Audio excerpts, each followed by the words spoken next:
George Clooney is one of Hollywood's hottest, sexiest, most charismatic leading men.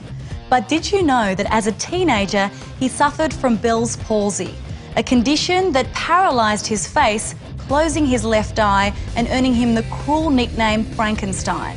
He says this was the worst time in his life, but the experience made him stronger. Despite his chiselled, handsome looks, when starting out in Hollywood, he struggled to find work, sleeping in a friend's closet to save on rent. Now known for his sophistication, it's a shock to discover that one of his early roles was in the film Attack of the Killer Tomatoes. Well, you know, you work and hope that you can get a movie like something with a killer tomato in it. I'm quite proud of it. His big break came on the medical drama ER, making all us women want a hot doctor like Dr. Ross. But the down-to-earth George isn't fazed by his fame and plays down his mega popularity. Being very famous is not any of the things that you'd think it is, but no one wants to hear you complain about it, so you don't. You just go, okay, it's fine. While working on ER, he began his movie career starring in action films like Batman and Robin and The Peacemaker. In 1998, a dream came true when he got to work with one of his idols, director Steven Soderbergh, on Out of Sight. You know, most of us start from the same place. We all did tons of bad theater, and then you do better theater, and then you do tons of bad TV, and then you do better TV. You do some bad films or some mediocre films, and you try and do better and better projects. And so always through all of that, you'll see Sexualized and Videotape and go, that's a great movie. That's a guy you want to work with. While Clooney is known for making films that make a political statement, he also loves working with great directors, like the famous duo the Coen brothers. In 2000, he collaborated with them, agreeing to star in Oh Brother, Where Art Thou? I got to call the Coen brothers when I come to Phoenix and talk to you about something. I was like, you're kidding, I'd never met them before. And they flew in and they slapped the script down we were in a lobby of a hotel, and they handed it to me and they said, we wrote this and want to know if you want to do it. And I said, yeah.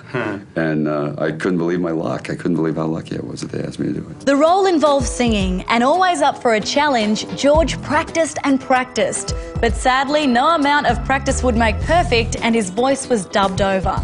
This didn't seem to harm his performance, as he went on to win a Golden Globe for the film. I think when you list the names of the actors that are in the category that I am in, you got to figure I'm going to win this, you know. Robert De Niro, you know, Cusack, Carey, Mel Gibson, what have they done? The successful Steven Soderbergh and Clooney combo hit an all-new high, teaming up again for the ultra-suave and smooth Ocean's 11, with a dream cast of A-list actors, including Julia Roberts, Brad Pitt and Matt Damon, becoming his most successful film to date, raking in $444 million worldwide with a string of sequels to follow. In 2002, he jumped behind the camera and made his directorial debut with Confessions of a Dangerous Mind. He also appeared in the film. Now that's impressive multitasking. So what does the actor Clooney think of the director Clooney? Oh, he's an ass. Yeah? Yeah, he's not nice. I tell you, you know, the problem is he just never would come out of his director's trailer, because I never saw him on the set. Every time I looked up for a director, there was no director. So cheeky. George's dad is a well-known newsreader in Kentucky, and earlier in his career, George followed in his father's footsteps working as a broadcast journalist.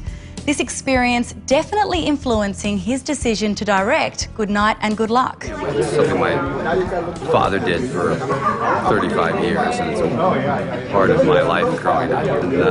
And it was about holding the fourth estate responsible for things, which he's done, which I think most people are interested in doing, continually at least having that conversation. And I thought it was a time to talk about issues like using fear to attack civil liberties. George is very politically minded. He's been honoured for his humanitarian work as a UN messenger of peace and believes that addressing issues in film can make a difference in real life. Maybe it's Brian De Palma's film and Syriana and Good Night and Good Luck and all these films combining together that people go, okay, enough, you know. Men want to be him, women want to be with him, and we all want to see more of him on the big screen. And I'm sure there's plenty more to come from the Silver Fox, George Clooney. Stay tuned to Star Picks for more of the movies you know and the actors you love. broadcasting glorious high definition with 5.1 surround sound where available. For more of the best in entertainment news, check out your Movie Network channels. It's altogether better on screen and at mnc.tv.